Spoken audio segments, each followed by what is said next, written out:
Buen día. Bueno, vamos a hacer el desarrollo de la unidad 14, que es la última unidad, que es patrimonio neto. La descripción del rubro. Representan los derechos de los propietarios sobre el conjunto de los activos netos de la sociedad y se componen de los fondos invertidos por los propietarios, las utilidades retenidas y reinvertidas. Entonces, patrimonio es igual a activo menos pasivo. Y acá tenemos lo que es capital en la parte de fondos y acá abajo resultados. Cuentas involucradas, que representan capital, capital social, ajustes al capital, que es por inflación, primas de emisión y aportes irrevocables. ¿Qué representan los resultados? Tenemos resultados acumulados, reserva legal, reserva facultativa, reservas por revalúos técnicos de bienes de uso, ajustes de resultados de ejercicios anteriores, área. Cuentas que representan capital. En la partida capital social, ¿qué tenemos? Tipos de acciones con o sin cotización, clases de acciones ordinarias o preferidas, directores, funcionarios y empleados y propietarios de acciones, medición contable que puede ser distinta según el órgano controlador, para inspección de gestión jurídica de la capital de la provincia de Buenos Aires, capital nominal más ajuste de capital, para la Comisión Nacional de Valores, capital más ajustes del capital. Ajuste del capital es el ajuste por inflación del capital nominal según las normas contables, se ajusta en el momento de su integración. Para las sociedades bajo control de la Comisión Nacional de Valores, la fecha de origen es el momento en la suscripción del capital social. Leer estatuto de las sociedades. Esto puede tener implicancias sobre el cálculo de la reserva legal, se refiere a cómo se calcula la medición contable. Y después, por último, prestar atención a las exigencias legales según corresponda. ¿Sí? Esas son acotaciones que vamos haciendo. Capital según la Ley de Sociedades Comerciales. El artículo 166 describe suscripciones e integración de capital. El plazo para la integración del capital adeudado no puede exceder los 2 años. Suscripción total, capital mínimo. El capital debe suscribirse totalmente al tiempo de la celebración del contrato constitutivo, no puede ser inferior a 12.000 pesos. Integración mínima en efectivo, la integración en el dinero efectivo no podrá ser menor al 25% de la suscripción. Su cumplimiento se justificará al tiempo de ordenarse la inscripción en los componentes de su depósito en un banco oficial o mediante escritura de escribano, cumplida la cual quedará liberado. Aportes no dinerarios. Los aportes no dinerarios deben integrarse totalmente, solo pueden constituir obligaciones de dar. Capital de una SRL se divide en cuotas, el valor, las cuotas sociales tendrán igual valor y él será en pesos 10 o sus múltiplos, es decir, la SRL no tiene un capital mínimo. Cuentas que representan capital. Partida, prima de emisión, ¿qué son?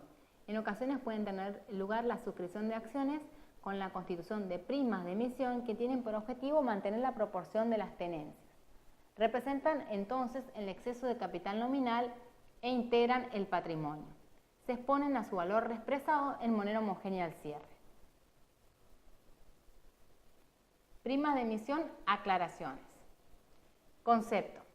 En una sociedad en funcionamiento, algunos accionistas deciden realizar nuevos aportes de capital. El nuevo aporte de incorporarse directamente altera la proporción de tenencia de los accionistas. Las primas de emisión compensan esta distorsión. Aportes irrevocables. ¿Qué debemos mirar? Los anticipos para futuras suscripciones de acciones solo constituyen aportes no capitalizados cuando tienen el carácter de irrevocables y han sido efectivamente integrados. Las normas contables definen los requisitos que deben cumplir. Aportes irrevocables para futuras suscripciones de acciones. La resolución técnica 17 enumera 3 requisitos que deben cumplir los aportes revocables para ser considerado partida integrante del patrimonio. Son los siguientes: que hayan sido efectivamente integrados, que surjan de un acuerdo escrito entre aportante y el órgano de administración del ente que estipule, que el aportante mantendrá su aporte, salvo cuando su devolución sea decidida por la asamblea de accionistas u órgano equivalente, del ente mediante un procedimiento similar a la reducción de capital social, que el destino del aporte en su futura conversión en acciones. Las condiciones para dicha conversión. Que haya sido aprobado por la Asamblea de Accionistas o órgano equivalente del ente. Los aportes que no cumplan las condiciones mencionadas integran el pasivo, o sea, si no cumplen estos tres requisitos. Reserva legal y otras reservas de resultados. La reserva legal está estipulada en el artículo 70 de la Ley de Sociedades Comerciales. Las sociedades de responsabilidad limitada y las sociedades por acciones deben efectuar una reserva no menor al 5% de las ganancias realizadas y líquidas que arroje el estado de resultado del ejercicio, hasta alcanzar el 20% del capital social. Para cuando esta reserva quede disminuida por cualquier razón, no puede distribuirse ganancias hasta su reintegro. Otras reservas, en cualquier tipo de sociedad, podrán constituirse otras reservas que las legales, siempre que las mismas sean razonables y respondan a una prudente administración. Resultados acumulados. Ahí encontramos los dividendos. Los dividendos no pueden ser aprobados ni distribuidos a los socios, sino por ganancias realizadas y líquidas resultantes del balance confeccionado de acuerdo con la ley y el estatuto y aprobado por el órgano social competente. Las ganancias distribuidas en violación a esta regla son repetibles con excepción de los supuestos en el previsto artículo 225. Repetición de dividendos: no son repetibles los dividendos percibidos de buena fe. Ganancias, pérdidas anteriores. Las ganancias no pueden distribuirse hasta no tanto se cubran las pérdidas de ejercicios anteriores. Cuando los administradores y directores o síndicos sean remunerados con un porcentaje de ganancias, la Asamblea podrá disponer en cada caso su pago aun cuando no se cubran las pérdidas anteriores. Resultados acumulados, remuneraciones del directorio. El artículo 261 de la Ley de Sociedades Comerciales limita el monto máximo de las retribuciones que por todo concepto puedan percibir los miembros del directorio y del Consejo de Vigilancia, incluidos sueldos y otras remuneraciones, por el desempeño de funciones técnico-administrativas de carácter permanente al 25% de las ganancias. Limita dicho monto máximo al 5% cuando no se distribuyan dividendos a los accionistas y se lo incrementan proporcionalmente a la distribución hasta alcanzar a un 25% cuando se reparte el total de las ganancias. El artículo 261, en el párrafo 4, autoriza a exceder los límites antes dichos en caso de desempeño de comisiones especiales o de funciones técnico-administrativas por parte de uno o más directores, frente a lo reducido o inexistencia de ganancias.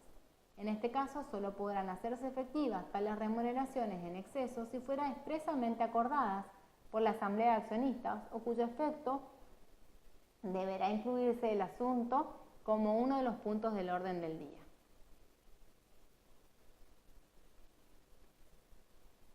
De la redacción de este artículo surgen dos problemas. Consideración del sueldo como integrante del total de remuneraciones por todo concepto del 25% de las ganancias y el concepto de ganancia reducida o inexistente. También la forma de computar las proporciones en caso de no distribuir dividendos es tema controversial. La Comisión Nacional de Valores ha fijado su posición sobre la interpretación que corresponde mediante la Resolución General 50. Reservas por revalúo técnico de bienes de uso. ¿Qué situación lo origina? La estimación de vida útil contable de un bien estuvo alejada de la realidad técnico-económica del mismo. ¿Qué ajustamos? Las amortizaciones por diferencia de vida útil del bien revaluado. ¿Dónde se ubica la reserva? En el patrimonio neto, pero en tránsito de resultados. ¿Qué tipo de transacciones encontramos en el patrimonio neto? Bajo número de transacciones, pero con importes relevantes, decisiones tomadas por accionistas o directores. Las transacciones pueden ser de dos tipos, cualitativas y cuantitativas. Las cualitativas son reclasificaciones entre las distintas partidas del patrimonio y en cambio las cuantitativas aumentan o disminuyen el patrimonio. Y ahí tenemos emisión de acciones, el capital queda representado por un número mayor, el número mayor de ellas, aportes irrevocables de capital, capitalización de aportes irrevocables, aumento o disminución del capital nominal, constitución de reservas legales y facultativas, constitución de revalúos técnicos de bienes de uso, desafectación de reservas de revalúo técnico de bienes de uso, generación de resultados, distribución de resultados en efectivo, distribución de resultados en acciones, absorción de pérdidas por absorción de capital.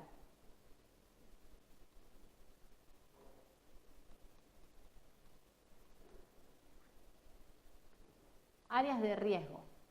Omisión de registración de aportes irrevocables, restricciones a la distribución de dividendos, omisión de registración distribuidas en dividendo, restricciones en la distribución de dividendo, registración en defecto de la reserva legal u omisión de constitución y desafectación de reserva, pérdidas acumuladas que requieran la reducción de capital, aportes irrevocables que no cumplan los requisitos contables, exposición incorrecta de la información comparativa.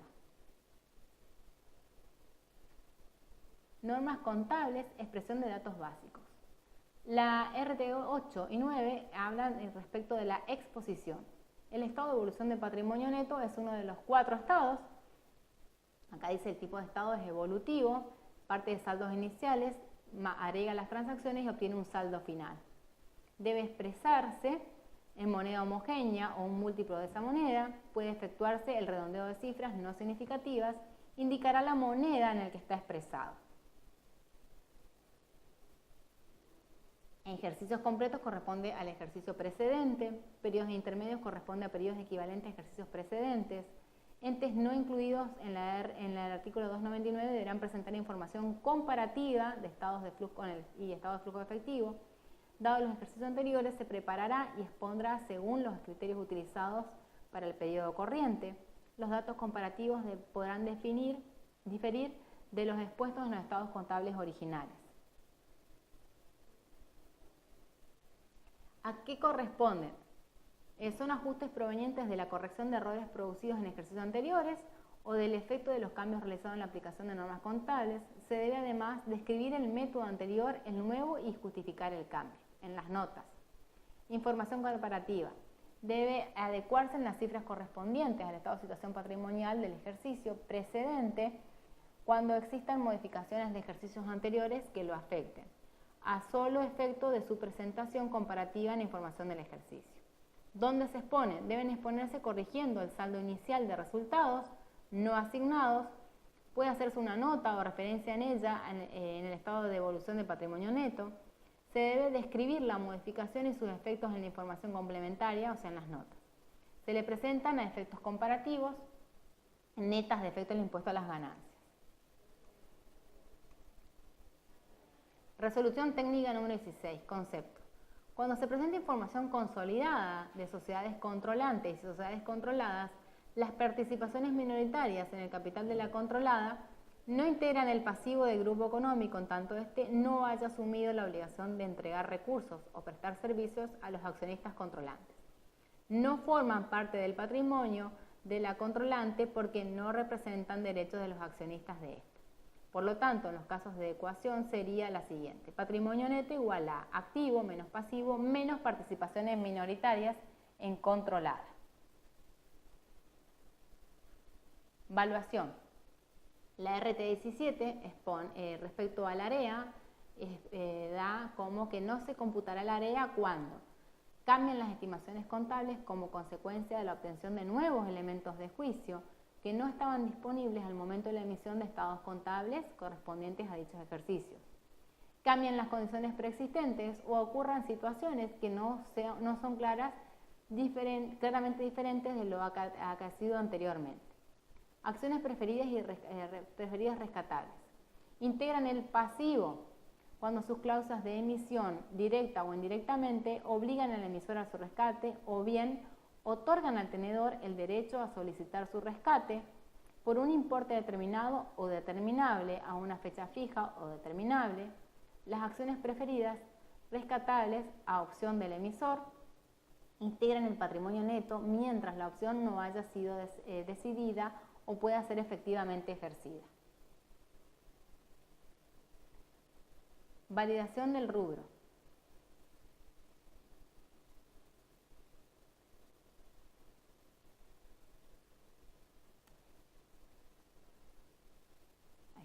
Asegurarse de que todas las transacciones que afecten al patrimonio estén incluidas a través de las conservaciones de las conversaciones con la gerencia y la lectura de actas de directorio y asamblea. Eso asegura la integridad. Comprobación matemática de los saldos asegura la exactitud. Examinar las evidencias del ingreso correspondiente a la suscripción e integración del capital o aportes irrevocables. Eso asegura la existencia.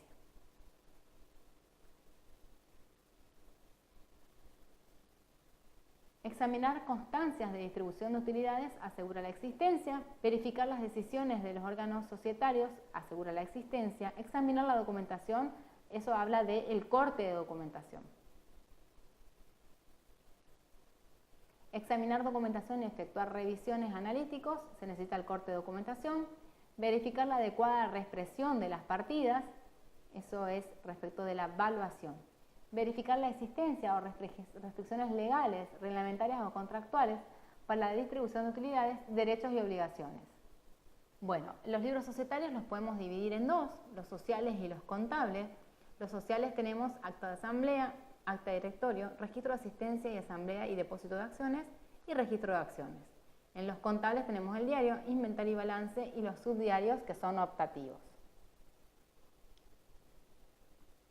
Los libros societarios, la norma vigente para sociedades comerciales, tenemos el Código de Comercio, la Ley de Sociedades Comerciales, la Inspección General de Justicia, la Comisión Nacional de Valores y la Superintendencia de Seguros de la Nación. Bueno, alumnos, esto ha sido el desarrollo sintético de la materia Sistemas Contables 2. Recuerden que cada unidad tiene desarrollado conceptos básicos, ¿sí? Ante cualquier consulta, recuerden que nos encuentran en el foro, tanto a mí como a la contadora Robert. Espero haberles sido de ayuda y nos vemos en la próxima materia.